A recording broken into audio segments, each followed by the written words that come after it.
Ahora sí, bienvenidos, juez farmacéutico, el químico farmacéutico y la construcción de bienes públicos. Nuestra conferencista es un hermoso ser humano, Claudia Patricia Vaca González, directora del Centro de Pensamiento de Medicamentos, eh, Información y Poder, profesora asociada del Departamento de Farmacia de la Universidad Nacional de Colombia, es farmacoepidemióloga y máster en efectividad clínica y sanitaria. Se ha desempeñado como asesora técnica de alto nivel y creadora de políticas en salud pública con un énfasis particular en mejorar el acceso a medicamentos y productos bioterapéuticos. Con ustedes, la doctora Claudia Bach. Bienvenida, Claudia, adelante. Muy buenas noches a todos y a todas. Gracias por invitarme. Gracias a los que se conectan a esta hora. Eso es mucho amor al arte. Así que agradezco mucho el interés de estar aquí un ratito haciendo estas reflexiones. Yo preparé una charla derivada tal vez de de alguna vez alguna conversación pública de estos escenarios y también de los intercambios que hacemos con la gente, con los colegas, las discusiones que tenemos en la academia acerca de cómo la acción colectiva y el ejercicio de nuestra ciudadanía y en la ciudadanía, que es la sombrilla más amplia, em, al final lo que hace más valioso nuestro paso por estas tierras y por el mundo es que dejamos cómo aportamos o transformamos la realidad en la que nos movemos para bien, transformamos para bien la realidad en la que nos movemos. Y de eso se trata, digamos, en gran medida la trayectoria profesional de muchas de las personas que nos desempeñamos en estas áreas y en particular haciendo un balance digamos, de las motivaciones más grandes y de los esfuerzos más grandes de lo que yo he hecho en mi trayectoria profesional, tendría que decir, y eso fue lo que dije en algún momento en una charla,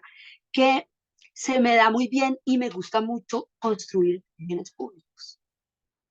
Eh, y eso me quedó rondando en la cabeza, parece que a Yasmín también le quedó por ahí rondando en la cabeza. Eh, Y dado que además hemos desarrollado algunas iniciativas que están enmarcadas en este concepto de bienes públicos, pues en una sentada de una cafetería en estos días dijimos, bueno, una charlita de los jueves reflexionando que son los bienes públicos. Y a mí siempre que me invitan a estas cosas termino diciendo que sí, me genera más carga en el día, pero me gusta mucho porque me permite, digamos, como hacer un balance, un inventario y organizar como mis ideas eh, para, para que en ese balance me diga, bueno, qué he aprendido, qué he leído, qué he hecho, ¿no? Yo vengo reflexionando mucho sobre estos temas hace muchos, muchos años. Tengo una biblioteca que tiene mucha cosa de bienes públicos. Hoy desenvolví dos de los libros que estudié, incluso los encontré súper subrayados con las banderitas de las notas de las revisiones de esto, sobre bienes públicos globales. Recuerdo haber comprado un par de estos libros que fueron editados por Naciones Unidas sobre la discusión conceptual de los bienes públicos y los esfuerzos internacionales por la construcción de bienes públicos globales. Yo lo que voy hoy a conversar es esa revisadita que hice sobre lo conceptual, sobre lo concreto y sobre la historia de ese trabajo alrededor de bienes públicos, en especial para motivarlos mucho a ustedes en su vida diaria, como los farmacéuticos, y me quito siempre el pedacito de químico, los farmacéuticos, que es lo que nos hace distintos. Los farmacéuticos podemos construir, nos podemos comprometer cotidianamente con la construcción de bienes públicos. Entonces voy a empezar con la agenda. Esta es la agenda, son 3 puntos, voy a ver si la hago rapidito. Eh, Bienes públicos, ajá, ¿y qué es eso, niña? Eso tiene un desarrollo conceptual que hay detrás de eso, les voy a contar un poco de esas revisiones que he hecho. Creo que hay hay un término, un concepto que se mueve mucho. ¿Sí me están oyendo? Perdón, disculpa, no veo, no rodaste la diapositiva. Sí, la rodé. ¿No lo están viendo? Voy en la agenda, No, en la segunda. ¿No la están viendo? no, señora. Ahí la están viendo. Ahí. No, por lo menos yo no. ¿Alguien me pudiera decir si la ve? Voy a volver a compartir, ¿vale?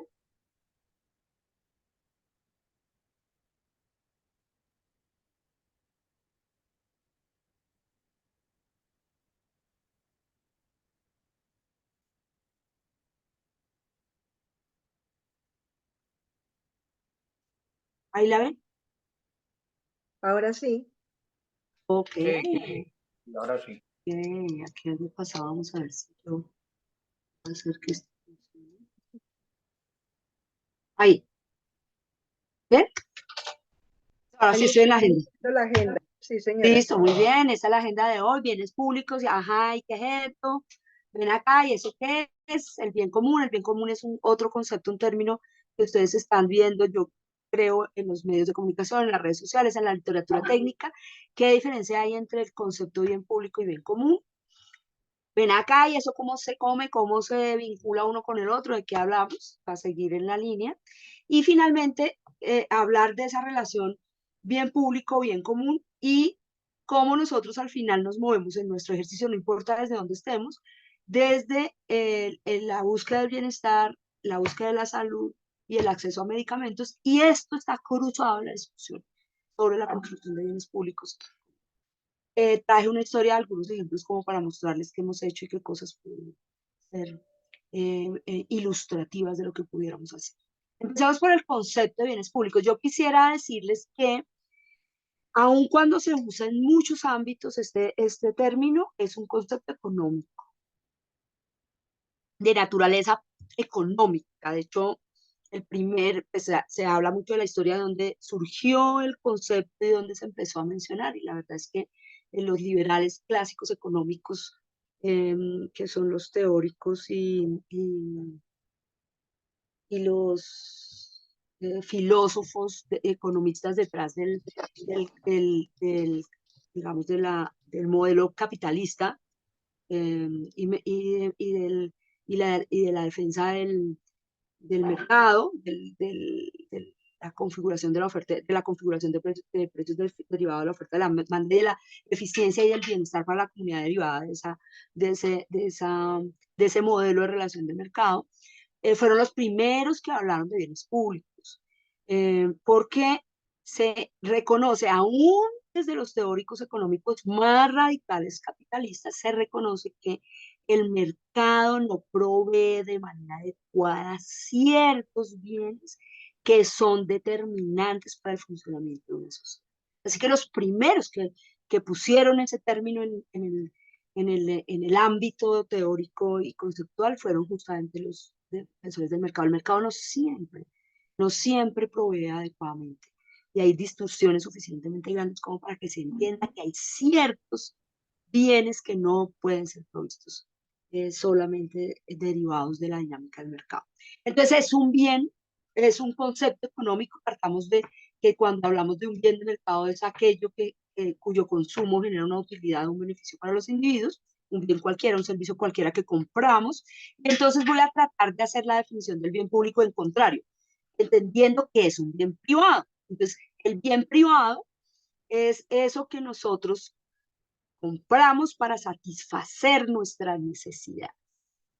La característica fundamental de los bienes privados es que son divisibles, son rivales y son excluibles. Después de que me compro el pastel, cojo mi pedazo y me lo como, ya nadie jamás se lo puede comer. Yo lo compré, yo lo disfruté, yo. Y yo pago por tener. Son divisibles, rivales y excluibles. Una vez yo puedo decir que cuánto pastel compro, qué pedazos del pastel me como. Son rivales en el sentido de que cuando yo estoy viendo ese pastel y otra persona lo esté viendo, yo sí puedo hacer que genero, una vez decido que lo compro, el otro ya no lo puede comprar, tiene que ir a otro lado a comprarlo o tiene que comprar otro pedazo. Y es excluible, ya lo he dicho, justamente porque una vez uno lo consume, el otro ya no lo puede consumir. Y este asunto hace que pensemos en el contrario. Entonces, ¿cuáles serían esos bienes públicos que no, no pueden ser provistos desde lo privado porque requieren, eh, dado que generan un beneficio colectivo, requiere que sean producidos por, o bien por el Estado, o a través de incentivos del Estado, o bien por acciones deliberadas del Estado para que se organicen los privados para proveerlo. Digamos que con algunas excepciones comunitarias, no hay bienes públicos puros, o hay bienes públicos puros más bien, pero no todos los bienes públicos pueden ser puros en la naturaleza. Pero les voy a poner un ejemplo de las carreteras. Si no hay un interés del Estado por la provisión, construcción, determinación de las carreteras, de la pavimentación, del trazado, de la garantía de que se pongan en funcionamiento, es muy difícil que un privado por interés propio, derivado de un interés propio para su bienestar y para el beneficio de otros, decida hacer esa inversión que garantice que exista esa carretera. Entonces, el Estado tiene que proveer, establecer los incentivos, destinar los recursos y motivar la creación de las carreteras.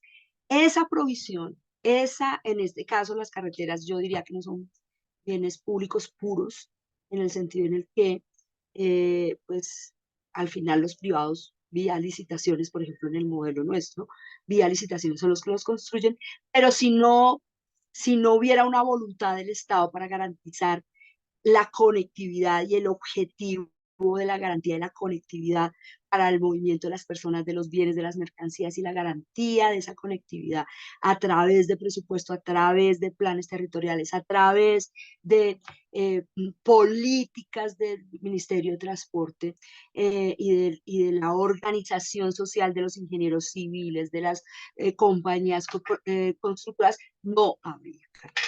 Es decir, no hay un privado que dice voy a construir una gran carretera al frente de mi finca para que lo que yo saque lo pueda llevar hasta la ciudad. Posiblemente los caminos de herradura o estos caminos comunitarios que se hacen para poder sacar a los animales y los productos de los campesinos se hacen hasta un punto y de ahí las grandes carreteras son las que garantizan el comercio.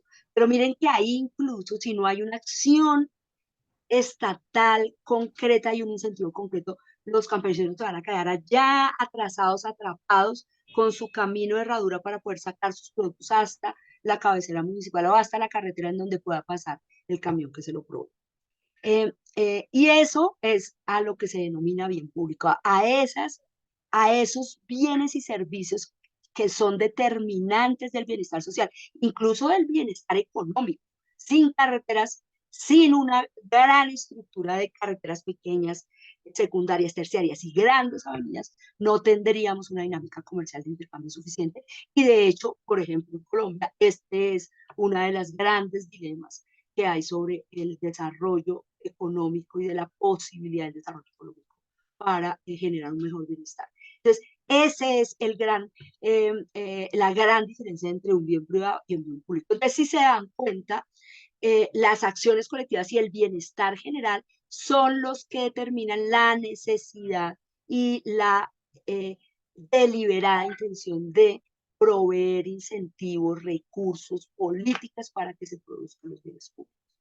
Detrás de la construcción de bienes públicos y de la importancia del concepto económico de bienes públicos hay unos recursos metafóricos incluso elaboraciones teóricas interesantísimas en las cuales no me voy a tener, se las dejo ahí puestas.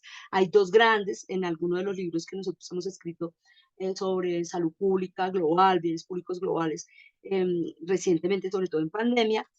Ahí están descritos el dilema del prisionero, la tragedia de los comunes. Son elaboraciones conceptuales que soportan la importancia y la construcción de bienes públicos. No me voy a detener en ellos, pero se los dejo ahí para que se entusiasmen y se animen a leer sobre eso. Lo van a encontrar incluso en Wikipedia, en Google, en cualquier lado, el dilema del prisionero y el dilema del prisionero y la tragedia de los comunes. Quisiera entonces adentrarme al concepto de bienes públicos, ya es específicamente desde lo conceptual. Entonces, lo primero que tendría que decir es que la producción, disponibilidad y consumo de bienes públicos, y esa es la característica fundamental, genera una utilidad y un beneficio para todos. Y al contrario de los bienes privados que yo les decía que eran divisibles, rivales y excluibles, la característica fundamental de los bienes públicos es que ni son rivales, ni son divisibles, ni son excluyentes. Insisto, conceptualmente también algunos teóricos, economistas y sociólogos de otras disciplinas que han trabajado en estos conceptos dicen que estas características no son tan detalladas y tan fáciles de establecer como características únicas de los bienes públicos, pero esos elementos me parece importante que ustedes lo tengan en cuenta. ¿Qué quiere decir que no son rivales? Que su uso no perjudica a otros ni impide el uso simultáneo de ese bien. Ya vamos a ver ejemplos. O sea, yo no perjudico al usarlo, no perjudico al otro. Cuando uso la carretera, que es un bien público construido derivado de la inversión estatal y con la participación privada, al hacerlo no excluye ni perjudica a otros, excepto en los trancones. En los trancones. Cuando uso demasiado el carro y uso demasiado las carreteras, al final termino haciendo atascos que no benefician a la comunidad, pero en principio no perjudica ni impide el uso simultáneo. No son rivales en ese sentido, no son divisibles. Es decir, no se puede fraccionar para producirlo o distribuirlo. Yo no puedo decir, yo cojo este pedazo de la carretera, compro este pedazo de la carretera y transito yo solo por ese pedazo de la carretera. Hay excepciones, esa cosa de que en los barrios la gente cierra una calle para dejarla de tránsito controlado, porque entonces ese es mi parqueadero. Eso está haciendo un uso inadecuado del bien público. Estoy fraccionándolo para distribuirlo y eso estaría en contra de la naturaleza del bien público. Pero en principio y por definición, en principio no es divisible. Y no es excluyente porque no se puede impedir su uso potencial o real, a menos, insisto, que existan apropiaciones inadecuadas del bien público, ¿cierto? Yo no puedo decir, entonces tú no puedes usarlo, tú no puedes usarlo y hasta aquí llegas y de aquí en adelante te tienes que ir a pie, a menos que haya una razón específica para justificar. Entonces, los bienes públicos se producen, se disponen y se consumen para una utilidad de la mayoría, incluso a veces entre más se usa, más beneficio genera. No son rivales, no son divisibles y no son excluyentes. El ejemplo que quise traerles acá es el semáforo, la luz de los semáforos. La semaforización es un bien público. No es rival, ¿cierto?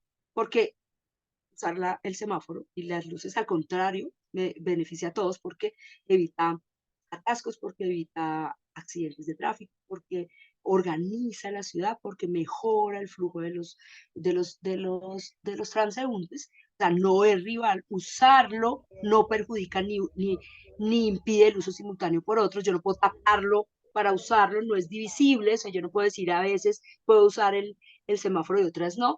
Y no es excluyente, no se puede impedir su uso potencial o real. Claro, a las 3 de la madrugada nadie respeta el semáforo. Y esas son las limitaciones y las distorsiones de los bienes públicos. Pero el semáforo es el perfecto ejemplo. ¿Quién quisiera decir otro ejemplo de un bien público?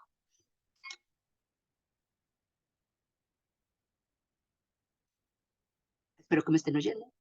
Espero que no solo sea Yasmín el que está. ¿Quién se le ocurre otro ejemplo? La iluminación pública, al alumbrado público. El alumbrado público es perfecto. ¿Qué más? El aire podría ser un bien público? Sí, el aire es un bien público y de hecho hay acciones para evitar la contaminación del aire, para garantizar la calidad del aire. Los acueductos son el ejemplo perfecto de los bienes públicos. El acueducto, el alcantarillado, los peajes, antes eran bienes públicos casi puros, hoy son concesiones público-privadas, pero normalmente esas concesiones siguen siendo del Estado y hay, digamos, incentivos para que eso ocurra asociado al mantenimiento de las carreteras, o sea, que son bienes públicos asociados a las carreteras, a las grandes carreteras. Hay muchos ejemplos, ya dije el acueducto, el aire, ¿qué otros? Me gusta pensar la escuela, la educación pública, ¿no? Bien, Bernardo coloca la radio. la radio es un bien público buenísimo. El espacio electromagnético y la radiofrecuencia son bienes públicos, es clarísimo.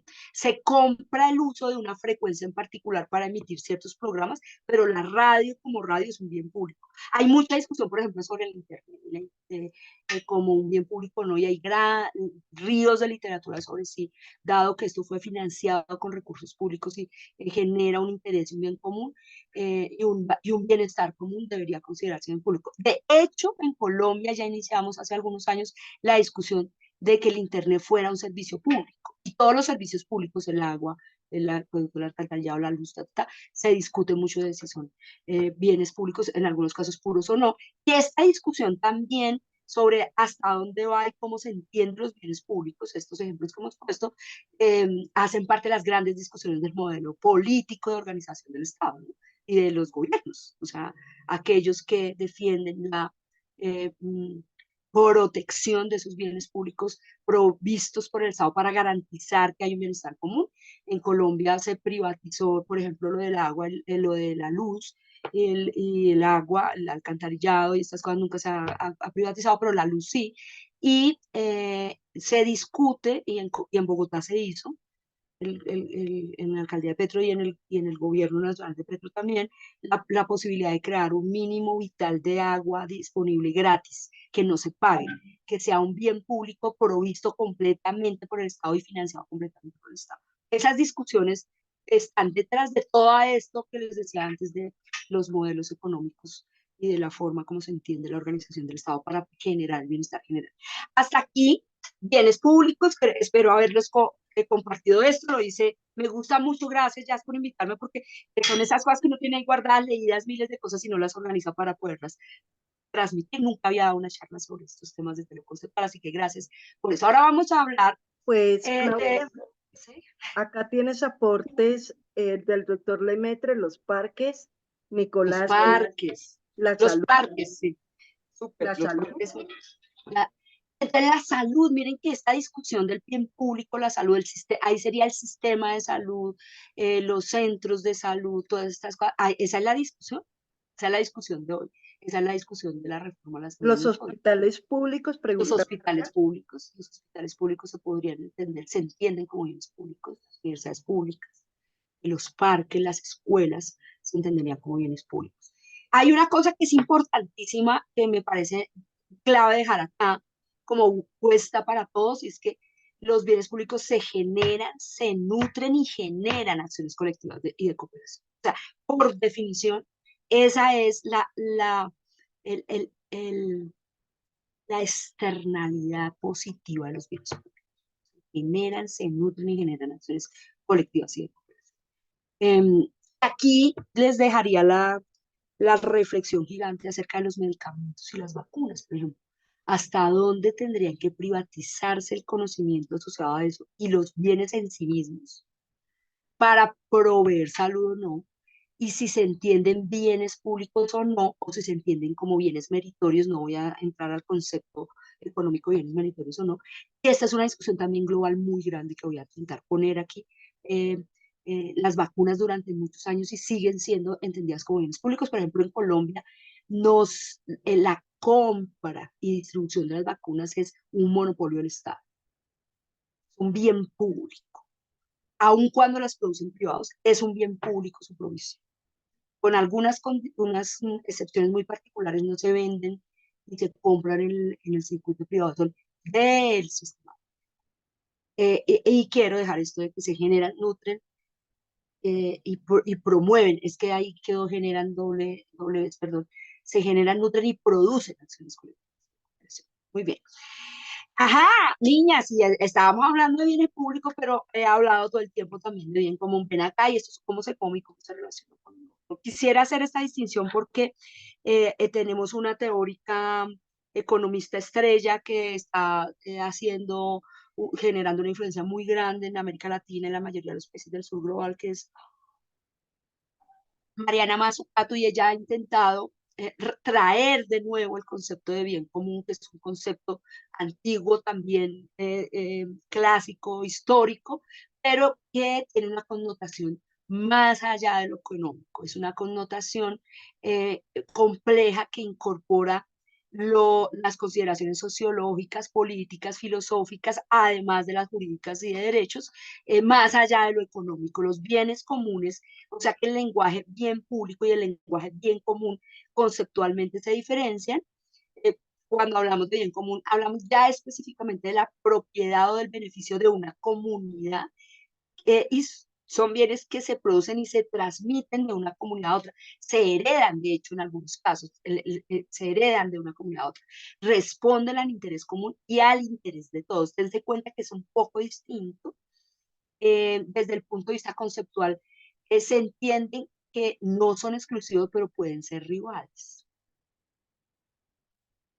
Em, y aquí lo traje por esto de Mariana Mazzucato, que ella está sugiriendo que el sistema económico y financiero debería convertirse en un bien común.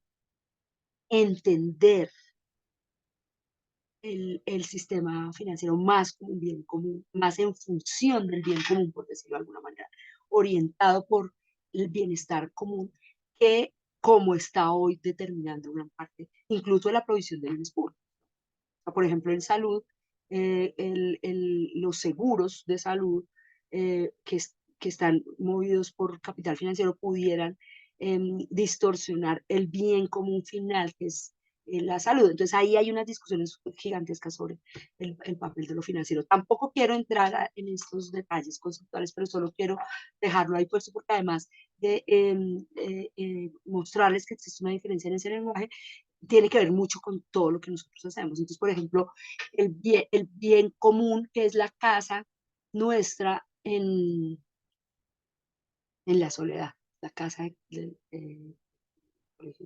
entonces, esa casa es un bien común que se hereda está al servicio de la comunidad, no está al servicio de uno o dos o de un grupo, sino es al servicio de esa comunidad. Y si lo vamos a mirar más hacia arriba, las asociaciones y las acciones colectivas en beneficio profesional hacen parte del bien común. Yo los entiendo como rivales. Creo que en otros lugares lo he discutido, y me parece aquí también bueno ponerlo. Yo prefiero las acciones colectivas ciudadanas, mis esfuerzos comunitarios y ciudadanos más generalizados que corporativos en el torno a la profesión, porque eso lo hace rival. Y el caso clásico fue la gran pelotera que se armó cuando hablábamos de quién puede ejercer la dirección técnica de la producción de medicamentos y un ingeniero, ¿no? Entonces ahí se vuelve rival, el bien público asociativo, que es el colegio, en una rivalidad gigante con otra profesión. Y el bien común ahí atrás, más arriba, que sería la provisión de medicamentos seguros, bien producidos, etc. Pero esto nunca se va a resolver, es una cosa dura. Yo insisto, la mirada ciudadana es un poco más grande, pero no deja de ser muy importante reconocernos a nosotros en la condición de asociados o de colegiados o de organizados como una acción colectiva que está buscando un bienestar. Eh, y con esto creo que voy a terminar ya la parte conceptual. Quisiera decirles que esta es una discusión grande, de larga data. Hay muchos esfuerzos por garantizar los incentivos y la provisión de bienes públicos desde lo económico y la organización de los estados, ya les dije, pero esto ha trascendido y hoy se entiende que la categoría de comunidad trasciende hoy lo local y nacional y hablamos de la comunidad global, derivado de la intensa globalización de las últimas décadas y derivado del orden mundial que está determinado por esa controvertida también globalización desde muchas miradas. Y eso significa, y me parece importantísimo dejarlo claro acá, que hoy también hablamos de la construcción de bienes públicos globales, de bienes comunes globales, es decir, no solamente en términos de comunidad pequeña, localidad, país, o comunidad que comparte unos intereses, sino hablamos de bienes públicos globales. Y particularmente durante la pandemia y post-pandemia hemos venido hablando con mucho más intensidad de esto, de los bienes comunes y los bienes públicos globales. Quisiera poner un ejemplo, un bien común global, de este interés organizativo deliberado de los países a través de Naciones Unidas de cumplir con los objetivos de desarrollo sostenible, por ejemplo, que son 17 objetivos que nos pusimos a cumplir, todo el mundo orientado a eso, organizado alrededor de esos 169 metas. Salud aquí metida, miren, salud aquí está metida en el objetivo de desarrollo sostenible 3, la opción climática, la vida submarina, que es un bien público puro, el agua submarina y los mares y los océanos como bienes públicos, todo esto está en los objetivos de desarrollo sostenible. Y hay unas metas que tenemos que cumplir y la acción del bien como la acción colectiva de los estados y del planeta es orientarnos al cumplimiento de esas metas. Hemos fallado, sí, pero estamos en el camino. Nos tenemos que replantear los objetivos de desarrollo sostenible después de la pandemia. Pues sí, en salud tenemos una serie de metas asociadas al objetivo 3 de desarrollo sostenible que hablaba del acceso a medicamentos y de la provisión o de la organización de las comunidades para la provisión de medicamentos esenciales y la transferencia de conocimiento. Y antes de pandemia nunca lo hicimos. No pudimos hacerlo. El esquema y la forma como estamos organizados internacionalmente alrededor de los acuerdos de libre comercio y los acuerdos de la Organización Mundial del Comercio imposibilitaron mucho el cumplimiento de esas metas. Tanto que incluso en medio de la pandemia los países intentaron proveer un nuevo acuerdo, una exención a las patentes y a los, y a la, y al, y a la, y a los secretos industriales y a todas estas barreras de compartir conocimiento para facilitar rápido la provisión de vacunas, la provisión de dispositivos médicos, de tecnologías en salud. Y durante pandemia no fue posible.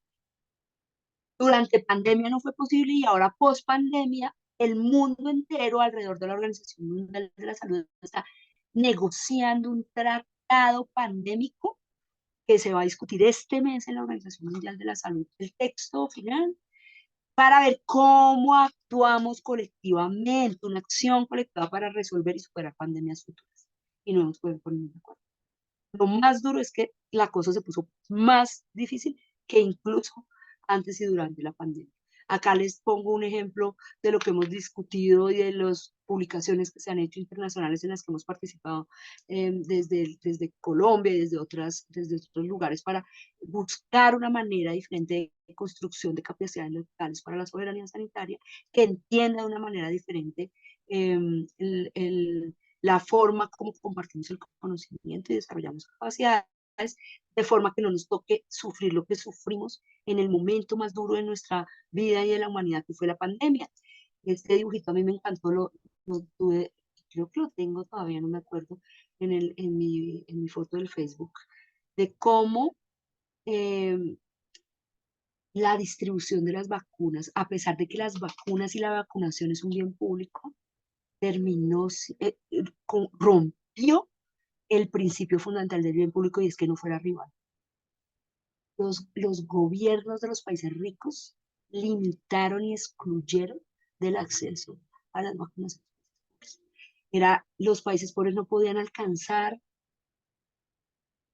en este caso las vacunas, el alimento, otros podían hacerlo. Había unos que tenían unas barreras gigantescas para hacerlo, ni siquiera podían tenían que poner, hacer muchos esfuerzos, como acá lo ponen el ladrillo, la escalera, y miren la diferencia en que si todos hacemos una acción colectiva, bajamos las manzanas y las compartimos, posiblemente para todos alcance. En el otro esquema, hasta las manzanas que se caen se pudren porque nadie las alcanza y nadie les importa. Este dibujo me gusta mucho porque ilustra mucho lo que pasó y lo que significa romper los principios de no rivalidad, no de visibilidad y no exclusión de los bienes públicos. Quiero ponernos unos ejemplos, con eso voy a terminar rápido. Hay bienes públicos que hemos construido que dejaron huellas, que se murieron, pero que se transformaron en otras cosas o que se transformaron a otra manera de comunicarnos. Por ejemplo, en la década de los 90, en un esfuerzo muy juicioso que hicimos, recién yo me gradué, mi primera tarea fue construir un bien público en el distrito que era armar una red de servicios farmacéuticos profesionalizada en todos los hospitales del distrito. Cuando yo llegué en la década de los 90 a la Secretaría de Salud con esa iniciativa, solamente había un farmacéutico al frente del servicio del Hospital Simón Bolívar y al final terminamos con una red de servicios farmacéuticos profesionalizada. En esa época eran 32 hospitales y logramos establecer esa red. Y lo que hicimos colectivamente fue diseñar un proceso de hacer transparentes los precios a los que se compraban ciertos medicamentos que tenían mucho impacto en los hospitales del distrito, poner en evidencia que había una manipulación de los oferentes para evitar que los otros supieran a cómo compraban y así tener el poder de la información fragmentada, y promovimos una negociación conjunta de precios que duró casi 4 o 5 años. Se quería crear una cooperativa de hospitales en el distrito, nunca se pudo. Muchos hospitales, muchas cooperativas de hospitales hoy existen en el país y eran el ejemplo para que el distrito pudiera hacerlo, y no lo pudimos hacer, pero en la década de los 90 hicimos muchas negociaciones. Sin embargo, eso se mantuvo durante mucho tiempo. Después se creó una empresa de gestión técnica y administrativa en el Distrito Capital en Bogotá, que se llama EGAT, pero ellos no están haciendo compra de medicamentos conjuntas, lo están haciendo, las negociaciones conjuntas las hacen por subredes de hospitales. Ese bien público fue muy valioso y es un bien público que se promueve mucho porque ayuda a resolver un problema muy fuerte del mercado farmacéutico, que es la falta de transparencia en la información y la fragmentación del mercado. También hubo un bien público lindo que fue liderado, creado, impulsado y mantenido durante tiempo hasta las últimas consecuencias por César Moreno y otro grupo, nosotros éramos parte del grupo editorial con otras personas, que se llamaba Diálogo Farmacéuticos en la época de las redes de comunicación de Internet. Hoy tenemos las redes sociales, Twitter y otras cosas que son más eficientes, pero Diálogo Farmacéuticos creo que fue un bien público clásico de que su uso generaba bienestar colectivo, mantenía informada a la comunidad, hacía flujo de información y de noticias entre países, entre regiones a nivel internacional. Existe y existía antes una cosa que se llamaba IDRAG, que era un grupo electrónico de información sobre medicamentos como la versión internacional de Diálogo Farmacéuticos, y acabó de volver a reactivarse. No sé si ustedes saben, IDROX ya está reactivado, uno puede suscribirse y le llega por correo información, comunicación, flujo de noticias claves, súper interesante, frente a un asunto que es muy paradójico, y es que la globalización globaliza los beneficios corporativos de las grandes empresas, pues de alimentos, de minería, de farma, pero no globaliza el intercambio de información y la movilización ni la movilidad de personas. Nosotros todavía tenemos que sacar visas, pasaportes, entre ciertos lugares y comunidades.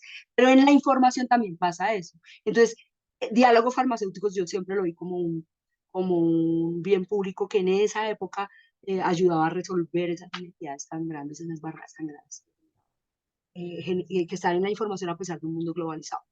Hay unos bienes públicos que siguen su camino y siguen creciendo, muy buenos, y unas novedades. Por ejemplo, cuando nosotros empezamos, esto fue a inicios de los 2000, el programa de farmacovigilancia en el INVIMA.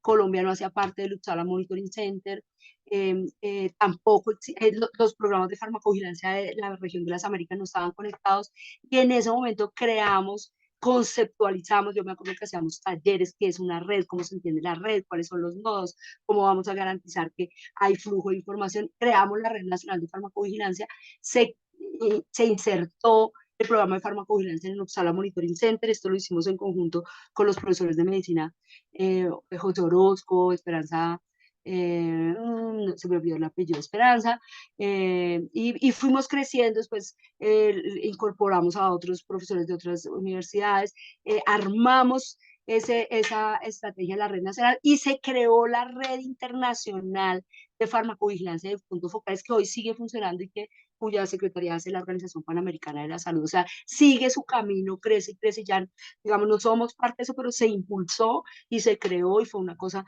maravillosa. Hubo un programa que fue el programa de muestra de la calidad, que hizo una red de laboratorios de las universidades públicas del país de farmacia que ayudaban a hacer todo el análisis de las muestras que tomábamos en el mercado de medicamentos para aumentar la confianza, la credibilidad y para la protección de la salud pública. Eso se cayó porque al final eso se pasó todo al INVIMA, pero ese, por ejemplo, eso dejó construidos laboratorios certificados y acreditados de las universidades, y hoy esas son las unidades de asesoría y de servicios técnicos, por ejemplo, de la Universidad Nacional y de otros lugares. Eso fue un bien público que construimos que fue maravilloso. A partir de esa tarea, recuerdo que creamos el Encuentro Internacional de Farmacovigilancia, que lo entregamos como un bien público a la Organización Panamericana de la Salud. Seguimos haciéndolo, ya llevamos cuántos años. Ese es un bien público que sigue, crece, se ha fortalecido, y fue una iniciativa del INVIMA, de la Universidad Nacional, con la OPS y con el colegio, y eso seguimos haciéndolo de manera permanente. Y después vienen unas novedades que son más de nuestra cosecha desde la universidad, que se los dejo ahí, me imagino que todos lo conocen, se los puedo pasar después los links y las redes sociales con las que nos movemos. Por ejemplo, un bien público regional financiado a través de una convocatoria pública, que diseñamos y que trabajamos con un grupo de personas de IFARMA, de muchas de las personas que hoy están al frente de los temas de medicamentos en las autoridades del país, que se llama Decisiones Informadas de Medicamentos de Alto Impacto, DIME, que se aloja hoy como Observatorio de Políticas Farmacéuticas en la Universidad Nacional. A pesar de que se acabó su financiamiento, se acabó toda la financiación del Banco Interamericano de Desarrollo, nosotros seguimos nutriéndolo con recursos de la universidad, recursos de MinCiencias a través de convocatorias, pero sobre todo con las horas de trabajo de estudiantes de maestría y de pregrado que se forman ahí y que ayudan a mantener activa esa plataforma en donde se comparten datos de precios, datos de patentes, datos de cobertura, sobre medicamentos que a nosotros nos interesa, sobre todo en cáncer, en enfermedades autoinmunes o estos que tienen alto impacto financiero. Creamos el Centro de Pensamiento, Medicamentos, Información y Poder. Esto es una iniciativa de la universidad, pero nosotros lo entendemos como un bien público, porque es un espacio de discusión para incidir en políticas públicas sobre medicamentos. Estamos produciendo, por ejemplo, un boletín periódico, lo hacíamos semanalmente hasta hace poco, sobre la reforma a la salud en Colombia, que se llama Flores, Tomates y Semillas, que intenta mantener actualizada y como al día a la gente sobre el debate de esto, pero intentando transmitir las diferentes posturas, los que están a favor, Flores, los que están en contra, Tomates, pero los que también dicen, oiga, una reforma es posible sin necesidad de estar en la pelea de Tomates y Flores, sino tratando de construir una propuesta que sea viable para el país. Eso se llama Flores, Tomates y Semillas. Es un bien público porque es una acción colectiva que intenta nutrir el debate público y mantener al día, pero sobre todo generar opinión, postura de la ciudadanía, de los profesionales de la salud frente al debate que hay en la reforma a la salud. Tenemos un seminario permanente de la reforma a la salud con la Universidad Javeriana, los Andes, la Nacional y la de Antioquia. Esto no es iniciativa de la Universidad Nacional, fue una iniciativa de un profesor de la Nacional y de la Universidad de Antioquia, nos hemos ido pegando a otros profesores, pero yo creo que es un bien público porque nos mantenemos activos, hacemos reuniones, hacemos seminarios públicos, hacemos conferencias y webinars, y generamos material para orientar las discusiones de la reforma. Y ahí hay una acción colectiva que genera un bienestar, y su desarrollo genera más bienestar. Ese concepto de la acción colectiva y de la cooperación es supremamente importante. Y esta es una noticia linda que me parece bueno compartir con ustedes, porque también lo entiendo como un bien público que tendrá que crearse y y fortalecerse y crecer acabamos de ganarnos una convocatoria interna de la Universidad Nacional de Centros de Excelencia, que es como el centro de pensamiento como un eslabón superior. Nos ganamos esa convocatoria del Centro de Excelencia de Farmacoepidemiología y Políticas Públicas, que seguramente vamos a arrancar esta hora, vamos a empezar a verlo, vamos a mirar las bases de datos que hay de información para poder hacer estudios de utilización, estudios de seguimiento, estudios de farmacovigilancia, publicaciones y análisis de alertas a través de este centro de excelencia, mirando las bases de datos nacionales e internacionales y tratando de armar una red de colaboración para la realización de este tipo de estudios, que es o que toma de referencia redes de esta naturaleza que se están construyendo en Europa, en Estados Unidos. Eso era todo lo que quería contar. No haberme tomado mucho tiempo. Y gracias por invitarme y por animarme a organizar cierta información sobre estos temas que son a los que he dedicado la vida entera, a la construcción de vida. Muchas gracias, Claudia. Excelente ilustración sobre un tema que no solemos tocar como farmacéuticos y de repente nos podemos dar cuenta que desde diferentes vertientes y áreas del ejercicio profesional podemos contribuir a generar esos bienes públicos que sean de beneficios para todos, un beneficio social de toda la comunidad. Quiero preguntarle al auditorio si tienen alguna pregunta. Por acá están diciendo el CIMUN, el Centro de Información de Medicamentos de la Universidad Nacional, que Y la Red inició Internacional de Centros de Información, eso lo armamos con el profe Juliancho cuando recién arrancamos en la el universidad. José Julián, sí Y señora. eso sigue avanzando solo. Yo empecé con el centro, el centro de información empezó con el área de asistencial de la universidad. La tesis de grado la hizo Lucía Ayala sobre esos temas. Se construyó en la Samaritana por los profesores que estaban en esa época ya. Cuando yo llegué como profesora, lo consolidamos con el profesor Julián con las herramientas más virtuales y más de organización. Y en el marco de una red de trabajo que teníamos que se llamaba el DURC-LA, armamos un manual y un trabajo y después creamos la Red Latinoamericana de Centros de Información de Medicamentos e impulsamos en Colombia la creación de otros centros de información, desde la Universidad del Atlántico, otras redes, otros centros, y hoy eso funciona solo. La coordinadora del Centro de Información de Medicamentos de la universidad es la profesora Giovanna Ponte, y en varias universidades se están creando centros de información de esta naturaleza. Eso también fue un bien público, claro, hay que hacer tenemos que hacer un buen inventario, Jazz, y los directivos del colegio tratar de identificar todos esos bienes públicos para dejar un buen inventario y una historia, porque estas cosas se pierden y no se le olvida. Así es. Sí, tenemos que ponernos en eso. No sé, hacemos micrófono abierto. Han estado en promedio 40 personas de manera permanente a todo lo largo de la charla. Yo sé que por el horario, la jornada y bueno, eh, bien interesante tener este número de asistentes, pese a que de pronto el tema no fuese sumamente técnico como solemos hacerlo, pero muy, muy chévere esta ilustración. Y bueno, en buen costeño, ajá, ¿quién quiere hacer una pregunta? Ajá, esa vaina ¿Quién, que...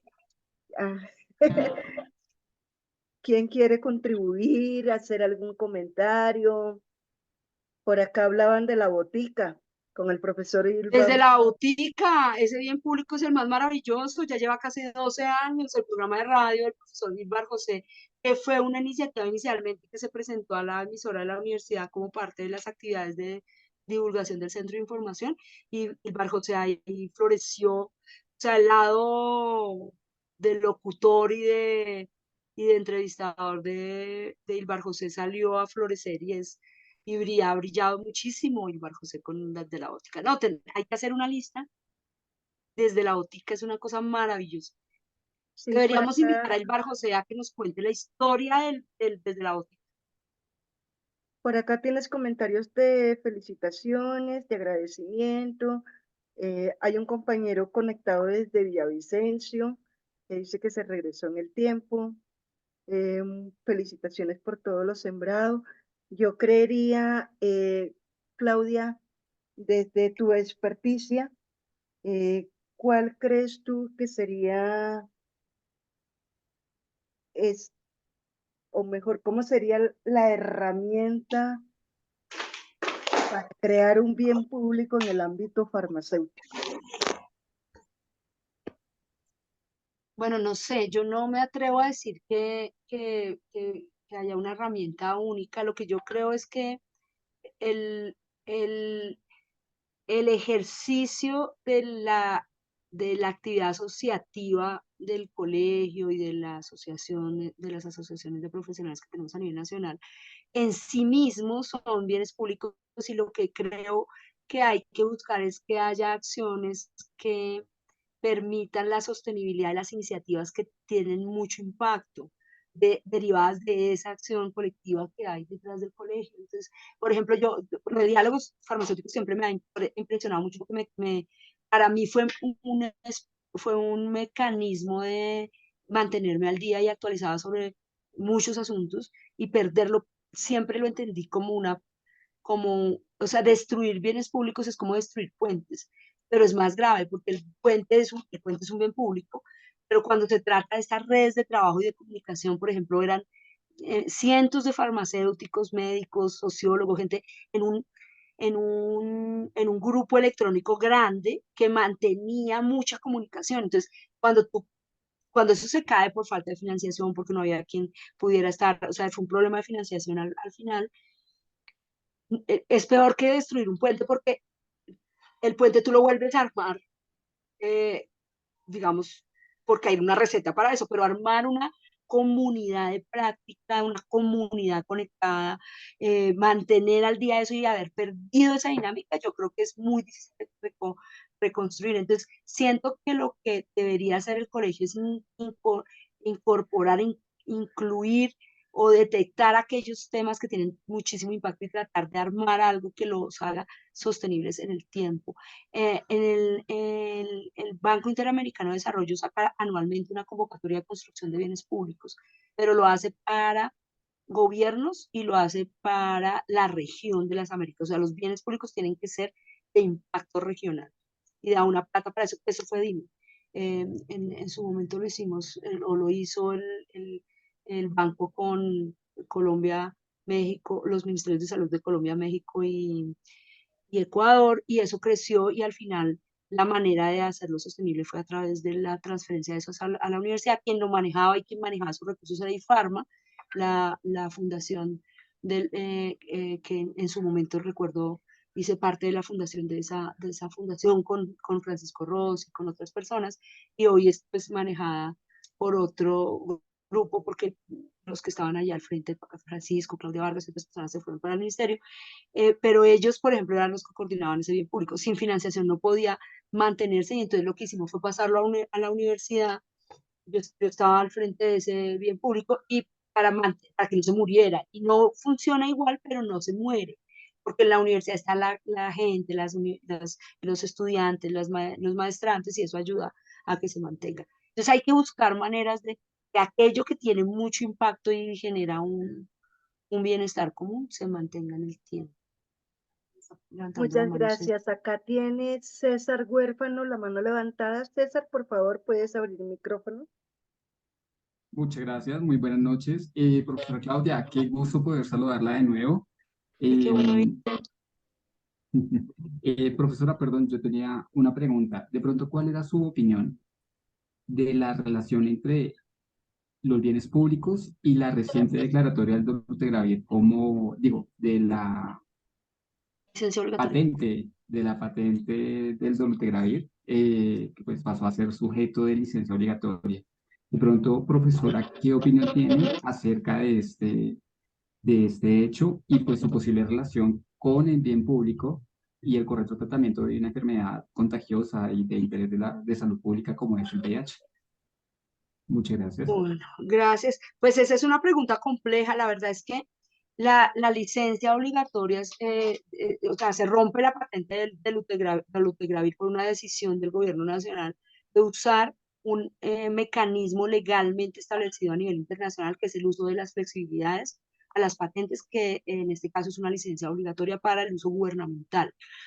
Eh, yo considero que no es un bien público en sí mismo. O sea, eh, pues de hecho lo que tendría que ser es que los medicamentos que son esenciales, que, por lo menos los que son esenciales, los que son para enfermedades transmisibles como el VIH, que son determinantes de la transformación de la evolución natural de la enfermedad, deberían ser considerados bienes públicos y que no tuviera que hacerse acciones legales tan complejas y de tanto esfuerzo para que pudieran ser provistas o bien por el Estado o bien por los particulares, gracias a que son su conocimiento y su tecnología y su forma de producción son disponibles y no hay ninguna restricción de su uso. La patente lo que hace es restringir por 20 años el uso de ese conocimiento y la tecnología para producirlo.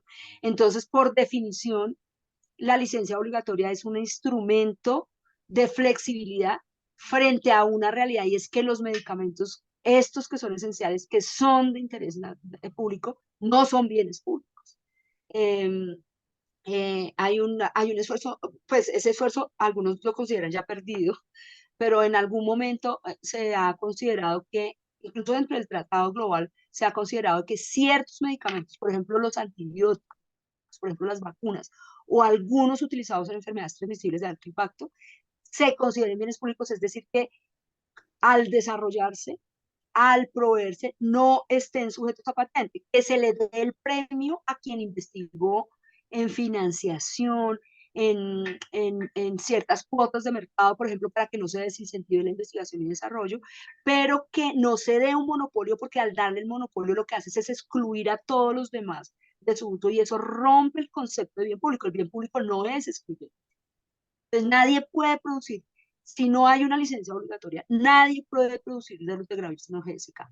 Nadie más que GSK. Eso es excluyente. Por definición es un antibien público, es un bien privado de un bien meritorio, de un medicamento que es esencial para el tratamiento de una condición en salud, de una enfermedad transmisible, cuyo uso cambia radicalmente la expectativa de vida de los pacientes. El que tiene acceso al tratamiento puede vivir con esa condición como una enfermedad crónica. El que no, muere. Gracias, Claudia. Acá hay una pregunta de Valerie. Dice, ¿qué opinas con el proceso que realizó el gobierno sobre la patente del medicamento Dolutegravir? Eso era lo que estábamos hablando ahorita, que es maravilloso, que es una decisión maravillosa, que se usa una licencia obligatoria, que es un mecanismo de flexibilidad a las patentes que está establecido en el orden internacional, es decir, está siguiendo las normas internacionales bien establecidas, pero que justamente existe porque se privatiza o se monopoliza el conocimiento asociado a eso. Entonces, lo que tendría, para que fuera un bien público, tendríamos que declarar el dolutegravir, por ejemplo, o los medicamentos para el VIH, o las vacunas, o la investigación que se haga para vacunas sobre el VIH como bien común. Y eso es lo que está intentando discutir el tratado pandémico, que es para aquellos medicamentos, vacunas y tecnologías médicas que se estén desarrollando y que fueran potencialmente útiles en una condición de una nueva pandemia, la información y el conocimiento debería ser de circulación pública, no monopolizado, para facilitar su disponibilidad en cualquier lugar y la transferencia de esa información entre países.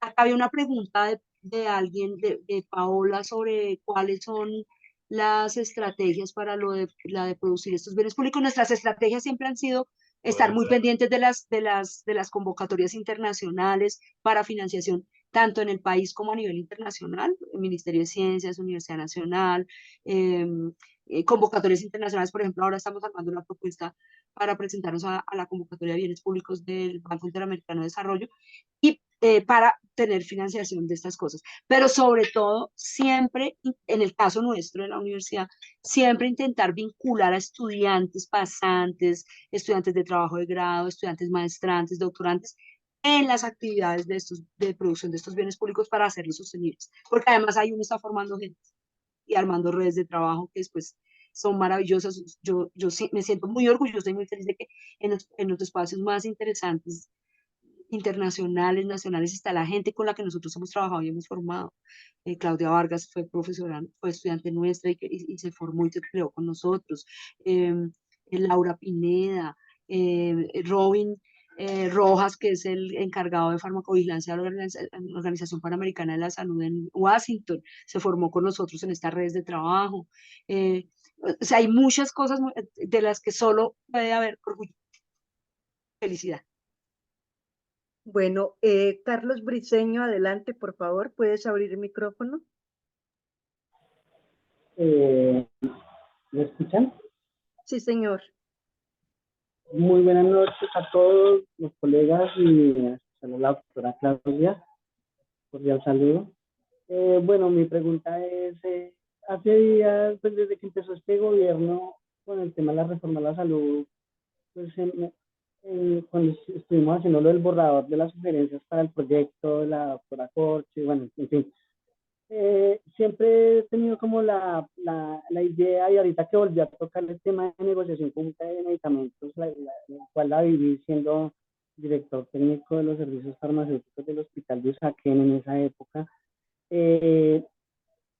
¿Cómo ve, profe, usted como académica, como persona experta en el ámbito farmacéutico nacional, cómo ve la viabilidad de que se llegase a crear un servicio farmacéutico nacional, integrando la idea de la negociación conjunta de medicamentos, y no solamente de medicamentos, insumos hospitalarios, dispositivos médicos, como herramienta para evitar el monopolio de los gestores farmacéuticos? Sí, que después, desafortunadamente, hemos visto que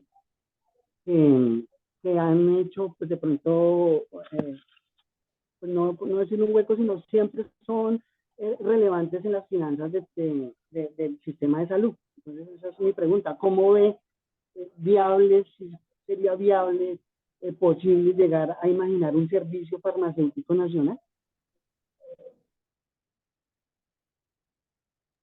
Pues me parece bomba, me parece buenísimo. No lo había escuchado con esa descripción. Yo había pensado en mis pensamientos en borrador que nosotros en el marco del nuevo sistema de salud que ya están dando, porque ya el sistema de salud cambió, eh, y dado que se están haciendo estas estrategias de atención primaria y de redes de prestación de servicios, lo que yo creo que sí deberíamos, o sea, con esta idea que tú das, me parecería chéverísimo que uno pudiera hablar de una red nacional de comités de farmacia y terapéutica. Es decir, impulsar el fortalecimiento de los comités de farmacia y terapéutica y armar una red nacional o un comité de farmacia y terapéutica o de servicio farmacéutico nacional, que este sí que pudiera dictar las líneas de política pública en términos de eh, terapéutica, uso racional, negociación de precios, se me ocurre. Pero visto desde el Servicio Nacional me parecería chorísimo y tendría que haber un comité de comités, o como una red nacional de comités de farmacia y terapéutica, ¿no? Sería bomba. Se me ha ocurrido, pero ahora escuchándote sería como la manera concreta de proponer una cosa. Y sería un buen público de escucha. Por acá, Paula, muchas gracias, Clau. Por acá, Paula pregunta, ¿qué estrategias innovadoras consideras que podrían implementarse? Acá. Podrían implementarse en la industria farmacéutica para promover, ay, se me corrió aquí, para, ay, no, si la logra ver allá, Clau, que aquí Sí, se la me, estoy viendo. La industria para sí, promover la colaboración público-privada en el acceso a medicamentos sí, esenciales en comunidades marginadas. Pues yo creo que hay ahí todo por hacer y pueden hacerse cosas maravillosas. Yo sí creo que ahí en esa propuesta me parece maravillosa y tendría que hacerse, digamos, toda una colaboración, pero creo que la idea y la iniciativa, así como está puesta ahí, debería ser presentada para el gobierno nacional para que la pudieran apoyar y financiar, o para alguna iniciativa de financiación particular piloto que pudiera después escalarse. Pues lo veo y me suena súper maravilloso. Lo mismo pasa aquí con lo de la sensibilización sobre el uso racional de antibióticos y medicamentos esenciales. Hace poco estuve escuchando una iniciativa súper exitosa de los programas de uso racional de antibióticos en hospitales de una colega en Santander. Yo creo que ahí nosotros estamos, em, tenemos toda una oportunidad de crear cosas en uso adecuado de antibióticos. Digamos que ahí es un tema sin explorar, es una selva maravillosa para analizar y frente a la cual hacer algo bueno, algo bonito. De hecho, yo creo que deberíamos verlo desde la perspectiva parecida a lo de la protección de la biodiversidad, el compromiso de las comunidades, todas esas cosas que están organizando tan fuertes ahora y que uno podía meterles el tema de uso de antibióticos. Muchas gracias, Claudia. Nicolás Abogal tiene la mano levantada. Por favor, ¿puedes abrir el micrófono? Adelante, Muy Nicolás. buenas noches. Bueno, adelante. Buenas noches a todos y muchas gracias por la invitación a la participación de esta exposición de información. Mi pregunta es más como una opinión sobre qué estudios se están realizando para el impacto que va a tener a nivel privatizado de la salud pública, en el sentido de, en el momento en que se vuelva un bien común la parte de medicamentos, ¿qué impacto va a tener en la industria farmacéutica? Y si se ha estudiado, digamos, de pronto una brecha económica que puedan tener. Bueno, yo creo que no hay una propuesta o sea, yo creo que no hay una postura, por lo menos no desde lo diplomático y no desde la política pública actual, ni del Plan Nacional de Desarrollo, ni de la reforma, de hacer una, digamos, estatización o una transformación de lo que se entiende como bien público para los medicamentos. Yo, al contrario, creo que la apuesta que se está haciendo es bastante interesante en términos de reindustrialización, es decir, que dado unos incentivos desde el Estado de una política de industrialización, el sector privado pueda responder adecuadamente a una producción local o regional que atienda las necesidades locales, sobre todo en estos temas en los cuales hay mayores prioridades y donde hubo una dependencia muy grande durante la pandemia. Medicamentos genéricos, allí donde hay posibilidades de producir genéricos, incluso lo dicen de esa forma. Están hablando de lo de producción de vacunas y estas cosas. A nivel internacional sí se está discutiendo mucho la importancia de que en el tratado queden las flexibilidades mucho más explícitas frente a la transferencia de conocimiento y a los desarrollos científicos y tecnológicos. Pero en principio el gobierno no está haciendo esa, esa aproximación, no para farma, no para farma. Para farma es lo contrario, de hecho hay una alineación muy grande entre el sector farmacéutico privado local y las políticas de reindustrialización. De pronto hay una preocupación o algún temor de las industrias multinacionales, pero creo que en todo caso el sistema de salud nuestro es un sistema garantista en términos de cobertura. Entonces, aún con los cambios del sistema de salud, eh, eh, la, la cobertura va a estar garantizada. Lo que pasa es que posiblemente el flujo de recursos va a estar mucho más lento y ahí no van a haber tantas posibilidades de generar beneficios. Entonces, lo que tú dices de hacer un impacto de cómo los cambios de la organización del sistema pudieran impactar negativamente a la industria es tal vez la pregunta que tendría que hacerse, más del sistema de salud que del modelo de reindustrialización, que yo creo que al contrario genera muchos incentivos por el sector privado. Y por eso hay como una dinámica interesante desde los locales. Lo que hay es una pelea un poco sobre el flujo de recursos en el sistema y cómo eso va a impactar posteriormente al sector farmacéutico. Muy Muchas bien, gracias. Claudia. ¿Había una contrapregunta? ¿No, Nicolás? No, ya. Sí, sí, o sea, como que sí se debe como más bien como plantear diferente la pregunta, pero ya sí es entendible. Y sí hay que analizarlo, ¿no? O sea, cómo el flujo de recursos y el pago sin las EPS en la mitad va a afectar el flujo de caja de la industria, que me parece que es una buena pregunta.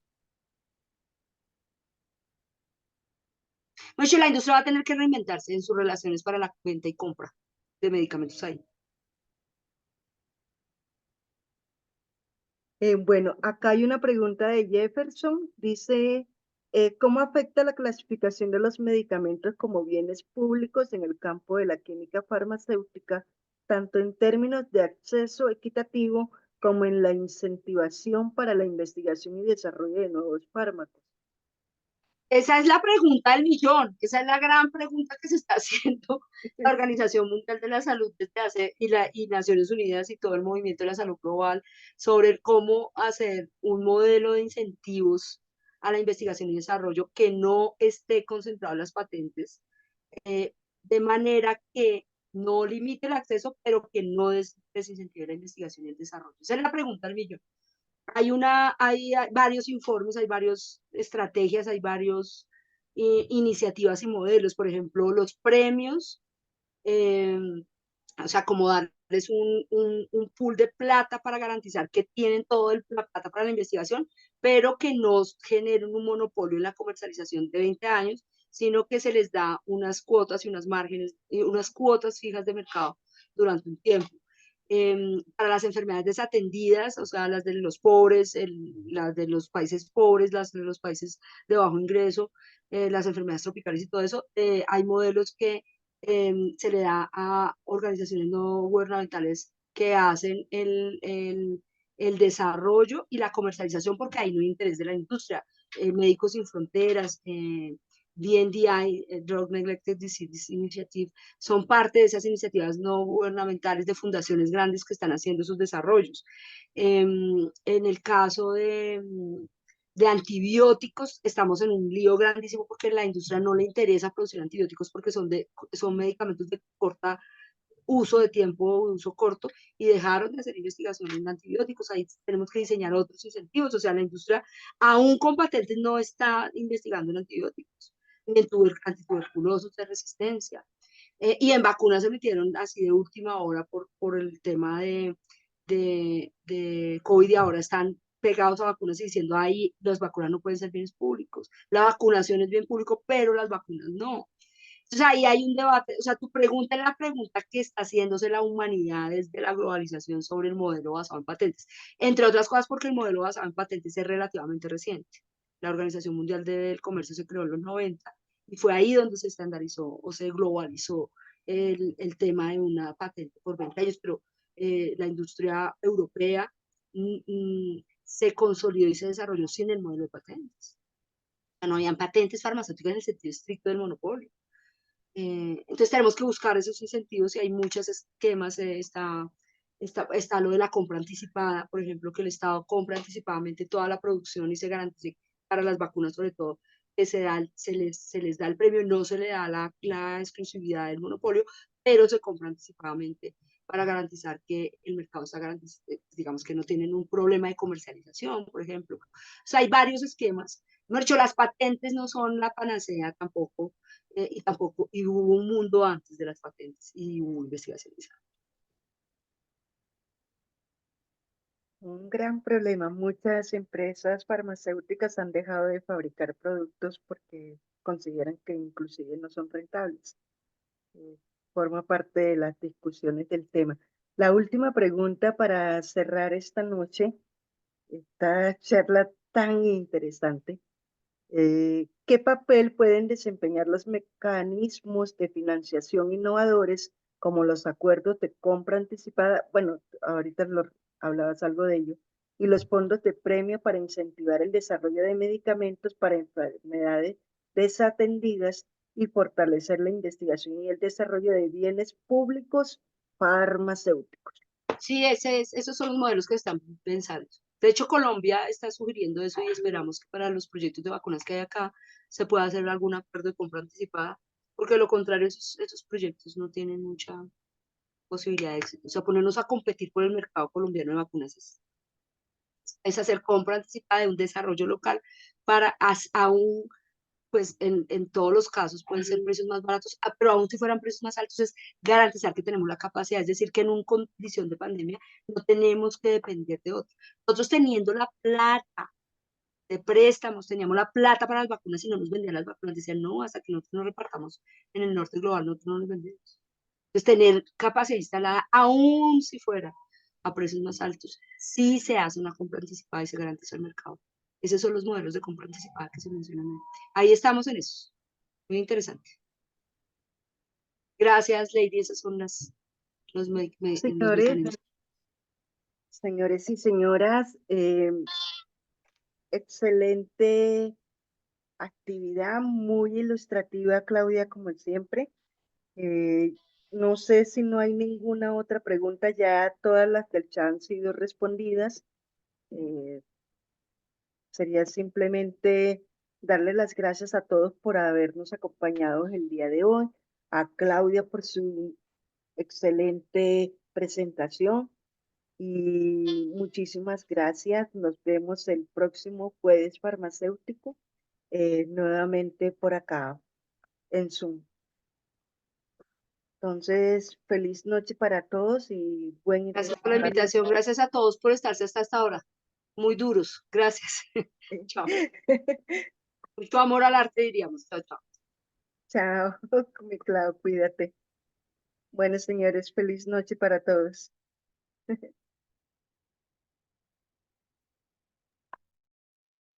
Feliz noche para todos. Oh, mi doctora Lucía. Aquí en el comité de aplausos de mi amiga, muy interesante. Muchísimas gracias a Jasmine. Muy interesante todo, como siempre. Gracias, Lucía. Lucía es asesora, consultora para Colombia de la OPS en tecnologías sanitarias de medicamentos. Entonces, pues, un honor tenerte por acá. Muchas gracias por tu compañía. Gracias a todos. Tan bella. Un beso. Chao. Feliz noche. Sí, Gracias. Chao, chao. chao.